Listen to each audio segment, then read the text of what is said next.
Welcome back to CNN Football Club. I don't know about you, but at the beginning of the season, I really didn't have Galatasaray as one of the contenders in the Champions League, but they've been on a great run. I'm going to join Ben here at the stats board. Ben, we really weren't expecting this from the Turks, were we? No, that's right. Let's crunch some numbers to just give you the headline context here. So firstly, this is Burak Yilmaz. He's the competition's joint leading scorer with 8 goals. You see what I'm doing here? This is midfielder Selçuk İnan, the third most accurate passer in the Champions League.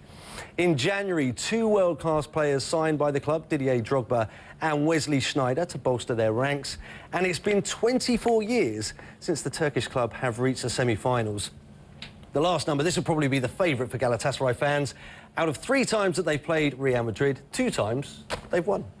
Yeah, that's not a bad record at all. I remember Mario Jardel in the European Super Cup scoring against Real Madrid. I saw a lot of Mario Jardel because I lived in Portugal. Anyway, let's drop that. Let's talk about Galatasaray and the team they have now. It's tough to play in Turkey, but it's not just about that with Galatasaray right now. They've got big names as well. They got big names, but the main thing is they're playing the second leg at home, and this is very important. We know how difficult it is to play in Turkey, but as you mentioned, they signed some pretty good players. Drogba, we don't have to introduce him. You know, Sneijder, they got Altintop, they got this Yilmaz, can score goals. So this is not for me a surprise. We're talking about a surprise. Galatasaray could be the surprise of this year's Champions League. Well, they got Real Madrid next. Who better to talk about the Turkish Giants than their chairman, Ünal Aysal, joins us live via satellite from Istanbul. First of all, sir, congratulations on a great run so far in the competition. What does it mean to you to reach the quarterfinals? It had been quite a while.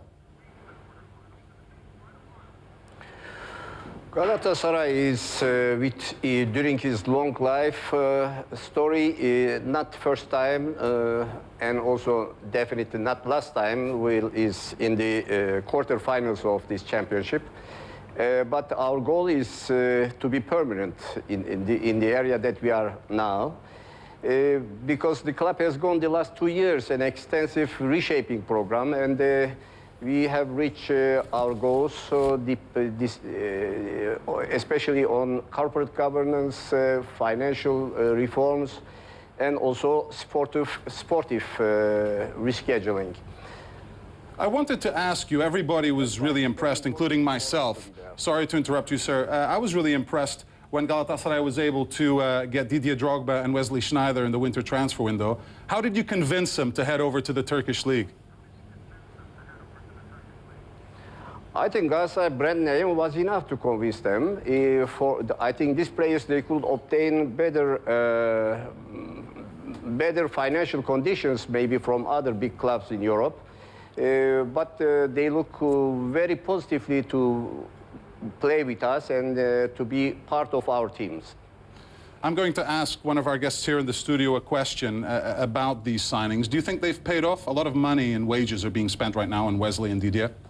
Well, let's see. I mean, if they score a couple of goals and take Galatasaray to the semi-finals, then of course that in itself will be enough. Reaching the semi-finals will pay for the wages for that year. But I mean, they were very effective against Schalke. Certainly, Drogba caused a lot of problems in the last 16 game. But they're a team. I think it's really about a team effort. The problem that I have with Galatasaray is not so much about them, it's that they're facing Real Madrid. Yeah. I think Real Madrid will just be a little bit too strong over 2 legs. Yeah, a lot of weapons there. We have a Galatasaray fan who has a question for Mr. Aysal, the chairman of Galatasaray. Isn't that right, Ben? That's right. Next up, Pedro, is Uzer from London in the UK.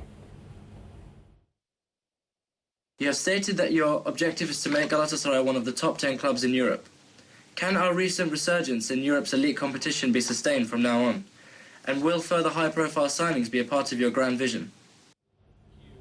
So I wanted to put that question to Mr. Aysal. What can Galatasaray do to make sure that they become a giant in Europe?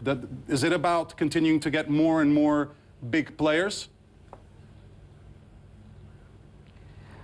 I think our aim is more to bring new players to the market and to give more emphasis on our academies and also to prepare young players for our team. I think we have good stars actually in our team, but it's not excluded that for the next seasons we just strengthen our team with some names. But as I say, our target is mainly to prepare the young players for our team and to prepare the future of our club. Tell us about the passion of the Galatasaray fans, because I haven't had the pleasure of watching a game there, but everybody who's played there, players I've talked to, and a lot of fans who've been there, tell us about the passion. So just how intense does it get there at your home stadium? There is a fantastic ambience in our stadium. When you will be here, I think you will see. Our fans are, especially the last 2 years, with the new stadium that we are playing in now, they are participating to the success of the club with all their efforts, and it is very colorful ambience. Well, they'll need that ambience, they'll need that pressure on the visiting team when Real Madrid comes calling. It was a pleasure to have you on the show, Mr. Aysal, and good luck in the quarterfinals against Los Blancos. All right.